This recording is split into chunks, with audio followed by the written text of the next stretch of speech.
اے میرے قید خانے کے رفیقو، تم میں سے ایک جو پہلا خواب بیان کرنے والا ہے وہ تو اپنے آقا کو شراب پلایا کرے گا، اور جو دوسرا ہے وہ سولی دیا جائے گا اور پرندے اس کا سر نوچ کھائیں گے۔ جو بات تم مجھ سے پوچھتے تھے وہ فیصل ہو چکی ہے۔ اور ان دونوں میں سے جس کی نسبت یوسف نے خیال کیا کہ وہ رہائی پا جائے گا، اس سے کہا کہ اپنے آقا سے میرا ذکر بھی کر دینا۔ پھر شیطان نے اسے ان کا اپنے آقا سے ذکر کرنا بھلا دیا، اور یوسف کئی برس قید خانے ہی میں رہے۔ اور بادشاہ نے کہا کہ میں نے خواب دیکھا ہے، دیکھتا کیا ہوں کہ 7 موٹی گائیں ہیں جن کو 7 دبلی گائیں کھا رہی ہیں، اور 7 خوشے سبز ہیں اور 7 خشک۔ اے درباریو، اگر تم خوابوں کی تعبیر دے سکتے ہو تو مجھے میرے خواب کی تعبیر بتاؤ۔ انہوں نے کہا یہ خواب تو پریشان خیالی سے ہیں اور ہمیں ایسے خوابوں کی تعبیر نہیں آتی۔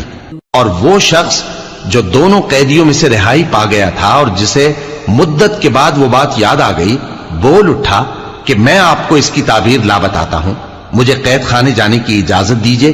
غرض وہ یوسف کے پاس آیا اور کہنے لگا، یوسف، اے بڑے سچے یوسف، ہمیں اس خواب کی تعبیر بتائیے کہ 7 موٹی گایوں کو 7 دبلی گائیں کھا رہی ہیں، اور 7 خوشے سبز ہیں اور 7 سوکھے، تاکہ میں لوگوں کے پاس واپس جا کر تعبیر بتاؤں۔ عجب نہیں کہ وہ تمہاری قدر جانے۔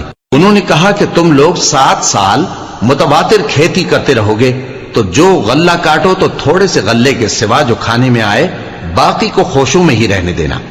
پھر اس کے بعد خشک سالی کے 7 سخت سال آئیں گے کہ جو غلہ تم نے جمع کر رکھا ہوگا وہ سب کو کھا جائیں گے، صرف وہی تھوڑا سا رہ جائے گا جو تم احتیاط سے رکھ چھوڑو گے۔ پھر اس کے بعد ایک ایسا سال آئے گا کہ خوب مے برسے گا اور لوگ اس میں رس نچوڑیں گے۔ اور یہ تعبیر سن کر بادشاہ نے حکم دیا کہ یوسف کو میرے پاس لے آؤ۔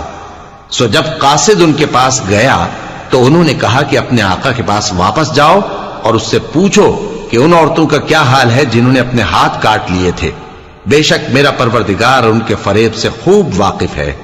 بادشاہ نے عورتوں سے پوچھا کہ تمہارا کیا قصہ تھا جب تم نے یوسف کو اپنی طرف مائل کرنا چاہا؟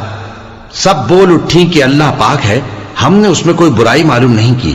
عزیز کی بیوی نے کہا، اب سچی بات تو ظاہر ہو ہی گئی ہے، اصل یہ ہے کہ میں نے اس کو اپنی طرف مائل کرنا چاہا تھا اور وہ بے شک سچا ہے۔ یوسف نے کہا کہ میں نے یہ بات اس لیے پوچھی ہے کہ عزیز کو یقین ہو جائے کہ میں نے اس کی پیٹھ پیچھے اس کی امانت میں خیانت نہیں کی، اور اللہ خیانت کرنے والوں کی چال کو چلنے نہیں دیتا۔ اور میں اپنے آپ کو پاک صاف نہیں کہتا، کیونکہ نفس امارہ انسان کو برائی ہی سکھاتا رہتا ہے، مگر یہ کہ میرا